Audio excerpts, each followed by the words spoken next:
Hey everyone, and thanks for tuning in to the Home Key Inspections how-to video series, in particular this video on how to winterize your hose bibs, a critical step to take every fall before the temperatures drop below freezing. Okay, so the first thing I'm going to do is address the name issue. There's actually many different names for the same thing. When I say a hose bib, I'm referring to this outdoor valve on the exterior of your home. That's where you attach your hose. Some other names you may have heard of or may be more familiar with in your area could include a sillcock, an outdoor spigot, a spout, a faucet, or sometimes even a hydrant. But for the purposes of this video, we're going to continue to call this a hose bib. The first thing I'm going to talk about is the differences between the hose bibs. Now, this is a standard hose bib right here, and this is what we call a frost-proof or a freeze-proof type hose bib. You may have this on your house, and if you do, you're actually not going to see this entire thing.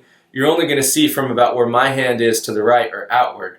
If you have a frost-proof type hose bib on your house, you may be under the impression that you do not need to winterize the hose bib. We actually disagree with that. I have personally seen a pipe that has burst when attached to a frost-proof type hose bib. So we recommend that you winterize all of your hose bibs regardless of the types, just to take extra precautions that you don't run into any frozen pipes in the winter. So, the first of the 4 steps, number 1, locate your hose bib shutoff valve. Now you're going to look for a valve similar to one of these. These are actually called gate valves. They have circular handles. You may not have that. If you don't, then you're likely going to have one of these. These are called ball valves. Okay? If you have plastic pipes such as CPVC, your shutoff valve is going to look something like this. And if you have metal pipes such as copper, your shutoff valve is going to look something like that, or of course you could have a gate valve. This can sometimes be tricky to find. Here's a clue. It's usually going to be near your main water shutoff, and if you don't know where that is usually near the front of your house. Okay, most water lines coming into a house come in from the front wall from the street. So go ahead, if you have a basement, you're going to go down in the basement, and you're going to go to the utility closet, and you're going to look for that pipe coming out of the wall, and it usually has a shutoff valve. Probably something that looks like this or like this, except it's going to be a little larger because it'll be on a larger pipe. Alright? Once you find that main water shutoff coming in, then look near that for the hose bib shutoff valves. Here's a tip to finding the valves for your hose bibs. They're always on 1/2-inch supply lines. So if you see a valve, take a tape measure and measure the line connecting to the valve. Don't measure the valve itself. That'll often be wider than a 1/2 inch. But measure the pipe going into it, and if you got a 1/2-inch line, chances are that could be a hose bib shutoff valve. Another dead giveaway is if you have a bleeder cap or a bleeder screw on the valve. Those are only used, or they normally are only used in hose bib applications. So if you find that valve and it's on a 1/2-inch pipe and it has a bleeder cap or a bleeder screw, you've got a high likelihood that you just found your shutoff valve. And of course, what you can do is just do a guess and check, shut that valve off, go to the outside, and see if the water's off.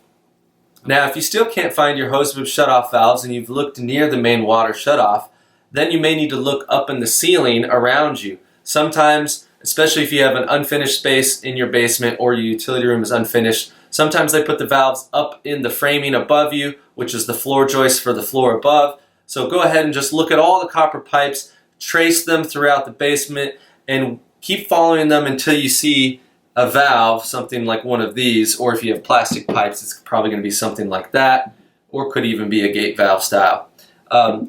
So go ahead and look up at the ceilings. If you have a finished basement and part of the front wall of the basement is finished, there's a chance that your valves could be behind access panels.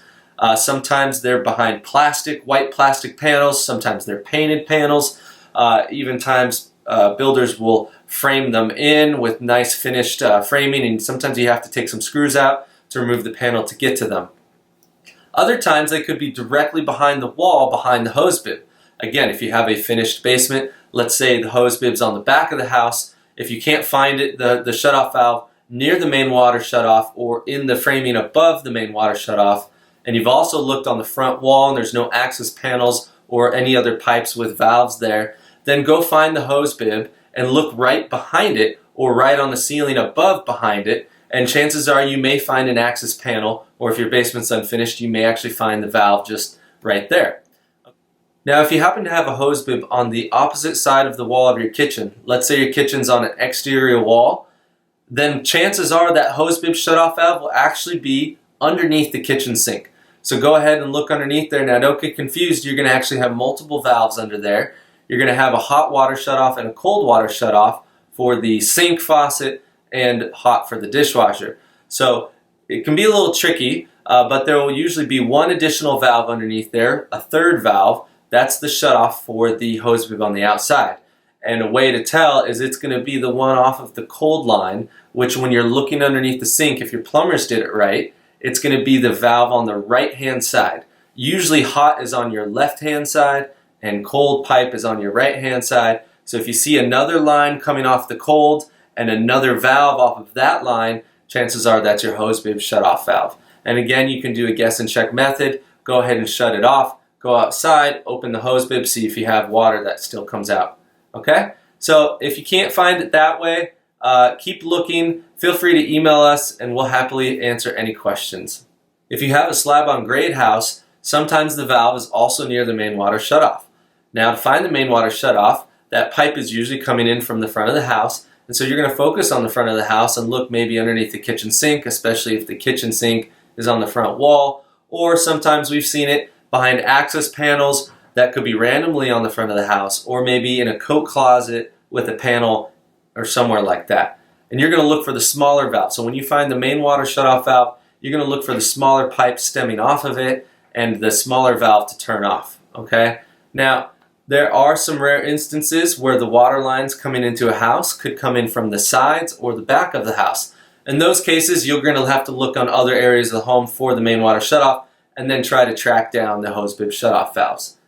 Now, if you can't find the hose bib shutoff valve on the front of the house and your house is a slab-on grade, chances are that the hose bib shutoff valve could be right directly behind the hose bib itself on the inside of the home. So let's say you have a hose bib on the right side of your house, you're going to go on the inside of the home directly opposite of it and look for an access panel either on that wall or sometimes up in the ceiling. Go ahead and remove that panel. Chances are you'll find the hose bib shutoff valve there. Okay, so if your house is on a crawl space, then chances are your hose bib shutoff valves are going to be in a crawl space as well, along with your main water shutoff. So when you're ready, go ahead and crawl down into the crawl space, and the first thing we're going to want to do is locate the main water shutoff.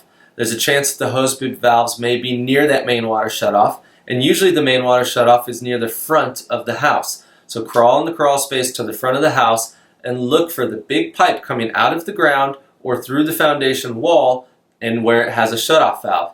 Once you've located that, look for any smaller pipes coming off that big pipe which also have a shutoff valve. If you found something like that, you may have found the hose bib shutoff valve. You can go ahead and try turning that off and checking to see if you turn the water off to your hose bib. If you don't find a valve near your main water shutoff, or if when you turn the valve nothing happened at the hose bib, then you're going to need to check likely right behind the hose bib in the crawl space. So for example, if your hose bib is on the back side of your house, you need to crawl to the back side of the crawl space and look near the vicinity of where the hose bib is for the shutoff valve. Now, the next step after you locate your hose bib shutoff valve is to turn it off. If you have a gate valve with a circular handle, you're going to turn the valve to the right or clockwise all the way until it stops. Now, when you start to do that, you're possibly going to have two things happen. One is going to be the handle just keeps on spinning and you may think, oh my gosh, my handle's broken. It's usually not the case. Inside this valve, there's actually a gate that travels from the front all the way to the back to shut the water off. And it takes quite a bit of travel and quite a bit of turning for it to reach the bottom of the valve. So keep turning it and eventually you should get to where the valve stops, and at that point you've shut the water off. The other issue that a lot of people run into and is very common, especially with gate valves, is the valve stem handle often will leak and start to drip as you turn the valve. Now if that happens to you, don't worry, it's fixable. This can also even happen to certain style ball valves. When this happens, the reason for that is the packing nut here generally can come loose and just needs to be tightened, which usually stops the drip. Okay, so if, as you're turning the handle, you start to develop a drip, if you feel comfortable doing this, you can give this a shot. All you need to do is grab an adjustable wrench and find the packing nut, which is right behind the handle, where the valve stem goes through. So the first nut behind the handle, that's your packing nut. You're going to put your adjustable wrench on that nut, and you're going to turn it clockwise to the right and get it nice and snug.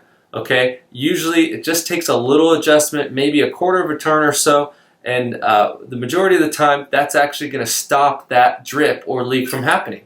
Okay? You can also tighten the packing nut on a plastic valve, but with anything plastic, never wrench it down too hard. Don't use excessive force because it's easy to damage the threads. Okay, so if this valve were leaking a little bit here, I would tighten this big packing nut here down, but not too much force. Now, the same thing can happen on this style ball valve. If this style ball valve starts to leak from the handle, it's not as common, but it has happened. All you need to do is remove the handle first by taking off this front nut here. To the left, counterclockwise removes it. Remember, lefty-loosey, righty-tighty. Once you remove that nut, you can actually take the handle off, set it to the side, and then you're going to take your wrench and put it on the packing nut, which is right behind where the handle was. And you're going to do the same thing that I just described with the gate style valve, which is take your wrench and turn that packing nut to the right, like you're tightening it, or clockwise, just enough to snug it down and stop the leak. Typically speaking, it's about a quarter of a turn. Okay, once you've done that, put your handle back on and then screw your nut that holds the handle back on the valve.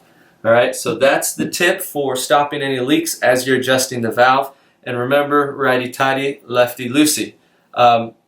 If you have a ball valve, to shut this style valve off, all it takes is a quarter turn to the right or clockwise. Okay, the handle, when perpendicular with the pipe, means the water flow has been shut off. If the handle is parallel with the pipe, meaning up and down, then the water is going to be flowing and the valve is on. So if you have this style valve, turn it to the right or clockwise until the handle is perpendicular. It only takes a quarter of a turn.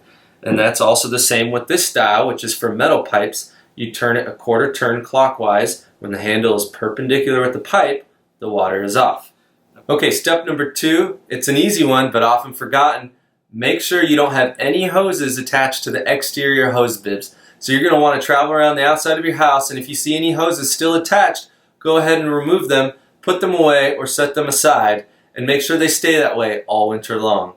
Okay, so step 3, when you're outside already at the hose bib and you've removed any hoses attached, is you're going to open up the hose bib and let any water in the pipe drain out. Okay, now to open up the hose bib, you're going to turn the handle to the left or counterclockwise and keep going all the way until it stops. You may have water drain out, or you may have nothing come out. In either case, that's fine. What we don't want is when you open up the hose bib for water to gush out without any signs of it slowing down or stopping. If that happens to you, go ahead and shut the hose bib back off, and you need to go inside and find the correct hose bib shutoff valve. If that happens, make sure you turn on whatever valve you turned off earlier, as it likely controls something else in your house. Once you've gotten the correct valve off and you're ready to go back outside and confirm with opening the hose bib that there's no more water coming out, leave that hose bib in the open position all winter long, okay? Go ahead and leave it open, and at that point, you're ready to move on to step number 4, which only applies to you if the hose bib shutoff valve, which you turned off earlier in step number 1, has what's called a bleeder cap or a bleeder screw, okay? If your hose bib shutoff valve does not have that, such as this CPVC valve or this ball valve, or you could have a gate valve just like this with no bleeder cap on either side, that's okay. At this point, you're done and you've now successfully winterized your hose bibs. But if your hose bib shutoff valve has the bleeder cap or the bleeder screw, you've got one additional step to take care of before you can be done with winterizing that hose bib. And that step is to bleed the line by opening up the bleeder cap. So before we do that, you're going to want to grab a towel or a cup, because when we go through this last step, it's very common for some water to drip out of the cap or the bleeder screw. So once you're ready, go ahead and go to the bleeder cap on your hose bib shutoff valve, wherever it is, in the basement, behind an access panel, or in your crawl space, and you're going to turn the cap counterclockwise or to the left until you hear it gurgle. Now you don't need to remove the cap all the way, just open it enough for you to hear it start to gurgle. Again, it's very common for some water to drip out of here. That's no problem. If you have a bleeder screw, you're going to do the same process, but obviously you're going to need a screwdriver. So go ahead and turn it to the left or counterclockwise until you've opened up that screw enough for air to bleed out and you hear it gurgle. Now what you're going to do is you're going to wait for it to stop gurgling. Once it stops gurgling, or you've got consistent water draining out of the cap, the system is now bled, you've broken the vacuum in the line, and any remaining water that was trapped in there has drained out. So you can go ahead and close that cap again by turning it clockwise to the right and get it as tight as you can. Same thing goes with the bleeder screw. Use your screwdriver, turn it to the right, and get it as tight as you can. Now, it's very important. If you have a plastic CPVC valve such as this one with a plastic screw cap, bleeder cap, do not use pliers to tighten down that bleeder cap. Okay, that's the last thing you want to do. You only want to hand tighten the cap. If you use pliers, more likely than not, you're going to over tighten the cap and strip the threads. In which case, once you go to turn the valve back on come springtime, you're likely going to have a leak from the bleeder cap that you won't be able to stop, and at which point you're going to have to call a licensed plumber to come fix the valve. Same thing goes with a plastic valve with a bleeder screw. Do not use a power driver like a screw gun or an impact driver. Use a hand screwdriver only to tighten the screw back up. Now, one thing to note on this screw is there is a rubber washer, okay, or a rubber gasket. So if when you open it, the rubber gasket falls off, or there is no rubber gasket, then something to know for when springtime comes around is you're going to want to replace that little rubber washer or rubber gasket so it makes a good seal and it doesn't leak. So at this point, you've now successfully winterized your hose bib. But wait, if you have more than one hose bib on the exterior of your home, you're likely going to have to repeat some or all of these steps for each remaining hose bib. Some houses were built with only one shutoff valve that controls all of the exterior hose bibs, whereas other homes, in particular newer construction, they tend to have dedicated hose bib shutoff valves for each of the exterior hose bibs. If that's the case for you and you have more than one shutoff valve, you're going to need to repeat steps 1 through 4 for each one of your shutoff valves. If your house has only one shutoff valve for all of the exterior hose bibs, then you're likely going to have to repeat steps 2, which is remove the hose, and step 3, which is to open the hose bib and let water drain out for each remaining hose bib. If you also have the bleeder cap on that shutoff valve, then you probably need to go ahead and do step 4 again for the remaining hose bibs as well. At the very end, just to make sure you have successfully winterized your hose bib system, make sure all of the hoses have been removed from the hose bibs, make sure all of your exterior hose bibs are in the open position and left open all winter long, and make sure no more water is draining from the hose bib. Don't forget the hose bib in the garage, as temperatures can also drop below freezing there as well. Now in the springtime, when you want to use your hose bib again, all you need to do is make sure, number 1, the temperatures are no longer going to drop below freezing, and you just reverse this process starting from step 3 of closing the hose bib and attaching any hoses again, going back into step 1, turning the valve back on. It's that simple, and now your hose bib is ready to go. So thank you for watching Home Key Inspections How to Winterize a Hose Bib video. And as always, if you have any inspection needs, please reach out to us at homekeyinspections.com or give us a call at 833-4-HOME-KEY. Home Key Inspections, the key to knowing more.